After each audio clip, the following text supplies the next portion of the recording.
All right, welcome to Firehouse Quick Chat. We're talking today to Brent Hostler, President of Ready Rack Groves Incorporated. Hello, Brent, how you doing? I'm good. How are you today? I'm pretty good. Brent, tell me about Groves and how did they get into making storage racks for fire departments? I think it was a little bit by accident, actually. About 40 years ago, Henry Groves, who started the company, had a buddy, local department, and they were talking, and the way that the station was storing gear was not ideal, wasn't working well for them. And then the idea of a series of shelves, some hangers, hanging poles came in, and Ready Racks, the original Chrome Ready Rack, was born.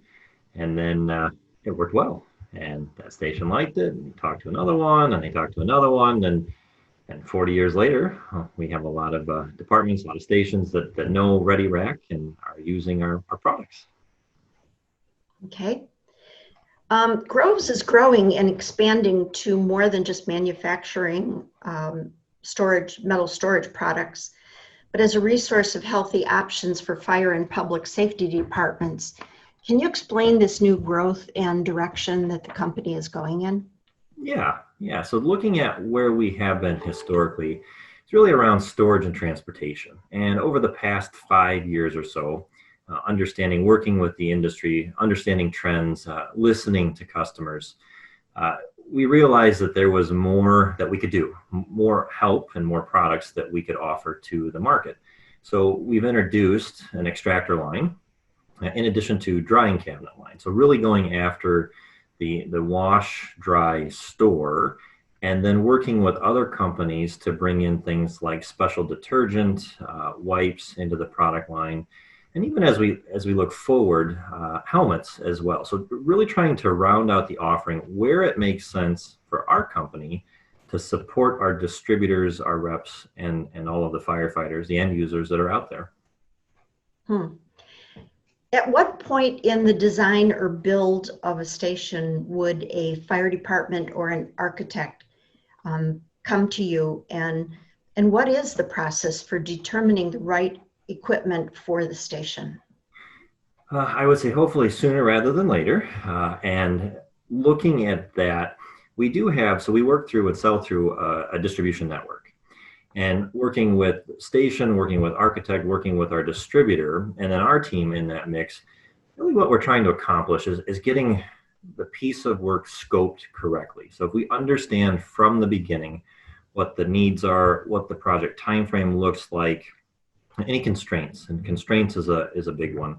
So understanding doorways and just things in the particular area that we're going to have to work around so that we can craft the right solution to make sure that they have what they need. And that right solution might look like a series of 20-inch lockers, and then we have to go to 18-inch lockers to accommodate for an obstacle, and then go back to 20-inch lockers to complete the run. So we're flexible, but ultimately getting the scope, understanding the project right up front helps everybody down the road.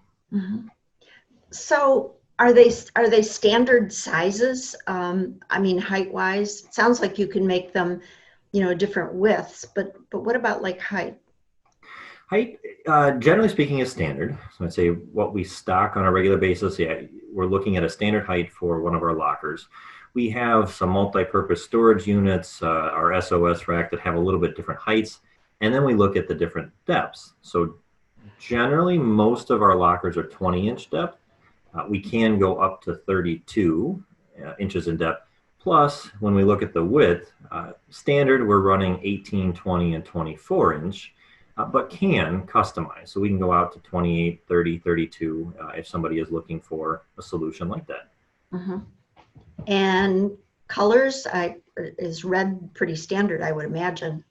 Red is standard, so we stock red, but when it comes to helping and being flexible, we have different options. I think the only downside of the different options when it comes to color is a little bit longer lead time. You have to get with the powder coater and make sure that that's done.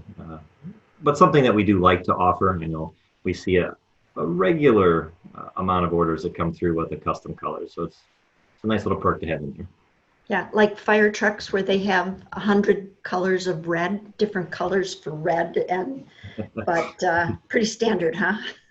It, yes, and to that point, though, on red, sometimes we have to double check. There are too many different shades of red and get that Yeah, red consistent. right. You know, we hear a lot about getting the turnout gear out of the apparatus bays and putting it into a separate ventilated room. Is if they try and move them, or if they do move them, is that something, do they come back to you to have the racks moved? Sometimes, and that's something that we're happy to help with. I think just the way that help comes through can look at a couple different ways.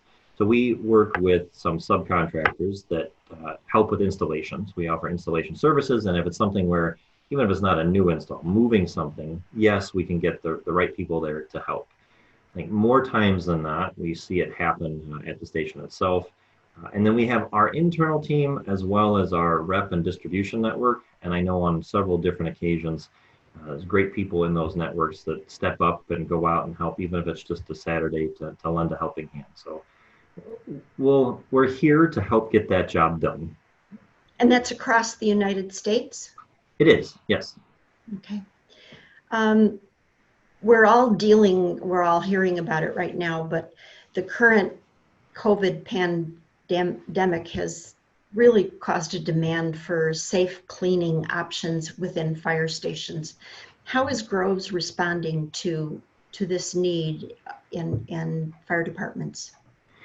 Yeah, so the pandemic was definitely a curveball this year for everyone. And we took a couple of days, matter of a week, to make sure that our team was safe. Got a little bit new schedule down so that we could ship and keep social distancing in place for our staff. And then it really transitioned to we have internally the structure down and right. How do we make sure that our customers are confident and happy in what we're providing to them? And we work constantly with our vendors to make sure that we have product coming in the door, understand any delays in lead time, should that be the case, and then take that information and try to get it right back out to our distributors, to our reps, and to our end users. So, and going forward and looking at this, I think making sure that we have the right mix of product is very important for us. And we try our best to keep it in stock and keep things moving out the door. And just as important to us is that level of communication and making sure that we're doing our jobs. You can count on us. We're here. And if anything should go slightly astray, we'll let you know first and not after the fact. Mm. Groves has been known for having a really good relationship with its customers, especially in the area of service and flexibility. Can you give us one or two examples of that? Yeah. Flexibility, I think I talked about custom colors, and this is one that I think about as being flexible. So working with manufacturer, powder coater, end user to be sure that they have what they want. And that's a small flex for us to do that, but something we're happy to do. I think the custom depths on some of our lockers, Mm-hmm. even the widths, we're seeing more in the way of the 30-inch width people are requesting. So being flexible to get that, I think those are some of the smaller wins and flexibility that we have. I think a larger one that comes to mind gets to the idea of the wash and dry piece of the business, Mm-hmm. where we were listening. That was not part of our lineup several years ago, and understanding the need in the market, understanding the risk and the rates of cancer and the availability of product that help reduce the exposure, we were in a position to help. So being flexible with our business model and what we had stocked, what we had sold, what we had learned about and promoted through our distribution network, being flexible again to get out in front, get the right products out in front of the people that need them. Mm-hmm. And I would imagine that being metal products, I mean, they probably last quite a long time too. They do. And I smile. So it's the original set of lockers that went in took 35 years to replace. And the reason that those were replaced is because they wanted the red ones instead of the chrome ones. Not that the chrome ones aren't working anymore. So coming on board just over 4 years ago, looking at the renewal piece of our business, that's been quite a challenge. But I like that. I like that we put out a quality product. People can count on our lockers and our products going forward to last and to do the job that they should be doing. You've been with Groves for a few years, and it sounds like, if I remember, you have a bit of a history with them too. What's Tell us about that, but then what's the best part of working for Groves? So I did work for Groves back in high school. I was packing orders and really developed an appreciation for that particular area of the business and what it takes to get the orders out the door. And then I went away, big corporate jobs for a little while, came back, 4 years working for Groves, helping to take it forward in the right direction. And I think looking at what I enjoy most and what we do is helping people. So there's purpose in my role. There's purpose for our company to help communities, to help first responders, people that are helping communities. And while it's a relatively small part in what we do, I take pride, and it helps me sleep at night that we are helping communities with what we do day in and day out. Brent, thank you very much for your time, and thank you for watching Firehouse Quick Chats. My pleasure. Thank you. Mm-hmm.